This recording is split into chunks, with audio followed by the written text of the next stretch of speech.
I recently played through Firewatch on Steam, and I went into the game not really knowing much about it, but the story was good. Like, really good. Let me explain why. But before I do that, I want to preface this video with talking about my last few videos being just game reviews.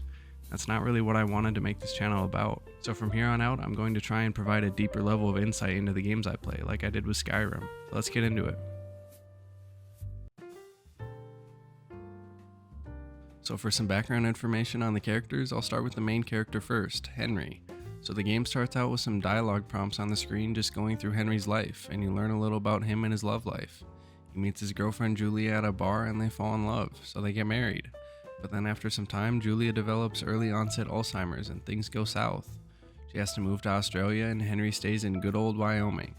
Henry feels an immense level of guilt, always wondering what he could have done differently. So to clear his head, he goes and gets a job as a Firewatch lookout to get away from everything and find some peace over the summer. Which is where we meet our second and really only other important character, Delilah. She's the head lookout of the forest and is Henry's supervisor.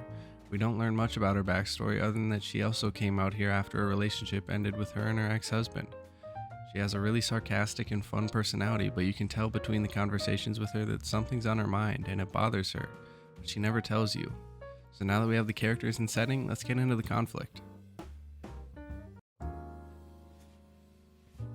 So there's two conflicts that are always present throughout the entire game, which is what I think makes this game's story so rich. There's a mental conflict and a physical conflict. I'll explain the physical conflict first. So on your first day as a lookout, there's a plume of smoke coming from some nearby teenagers that Delilah tells you is illegal and you need to put an end to it.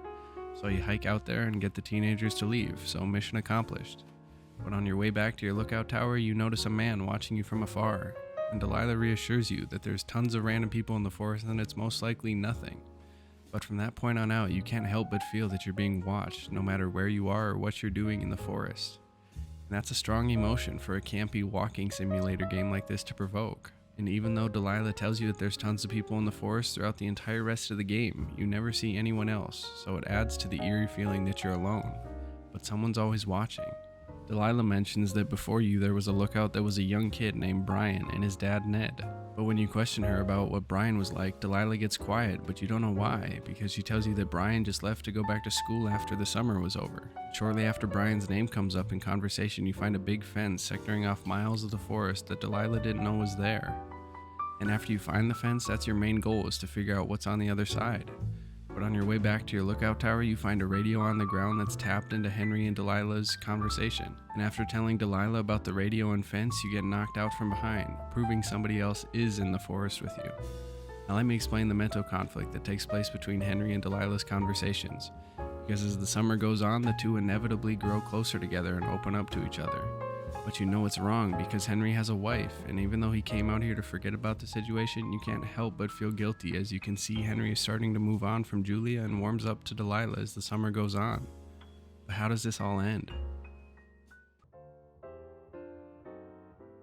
So after finding the fence, Delilah tells you that there's a camp in the forest that has some firefighters that can get you into the fence, so you hike down there and find out that they're gone. But they left an axe, so we go back to the fence and break in to find radio equipment and other expensive government technology. But the main takeaway from behind the fence is the transcripts of all the dialogue between you and Delilah, especially when talking about Brian. And by the time you find all this information, it's late in the summer, so it's about time to pack up and head home. Delilah is already spooked, so she wants to get out of the forest as soon as possible. Before you leave, there's a cave that you see early on in the game that you didn't get to go in, that one of the pieces of equipment from the camp behind the fence leads you to a set of keys to get you into the cave. And that's where we get the resolution to our physical conflict. It turns out that the old lookout Brian fell while climbing in the cave and died. And Delilah had no idea. She was devastated by the news and ordered your evacuation for the next day. It turned out that who was watching you in the forest was Ned, Brian's dad. And he was out there with Brian the day he fell, but didn't report the accident because it was too late. So he was waiting for the next lookout to come so that he could try and frame his son's death on them. But there was enough evidence against Ned to where Henry and Delilah didn't have to worry about being framed, and they were still set on leaving the next day. And so here comes the final moments between Delilah and Henry. At this point, they've still never met each other, and Henry wants to meet her before the summer is over. So he asks Delilah if she can wait for him at her lookout tower so that they can go in the helicopter together. But she leaves and doesn't wait for Henry. So Henry hikes to her lookout tower anyways because that's where the rendezvous point is. And that's where they share their final conversation through radios. Henry asks Delilah if she'll come visit him sometime and she says maybe. but doesn't sound too intrigued by the idea. Delilah wants Henry to go try and be with Julia, and Henry doesn't want to because he knows it's pointless. Julia's already forgotten him most likely. And that's it. It's a bitter ending and there's no good resolution to either of our conflicts. Even though Henry talked to Delilah over the radio while out in the forest, he was still alone. And he still is at the end of the game. It wasn't the ending I expected, but it was an ending I could really feel. I know a lot of people don't like bad endings, but I think this one was poetic. So as always, have a good one.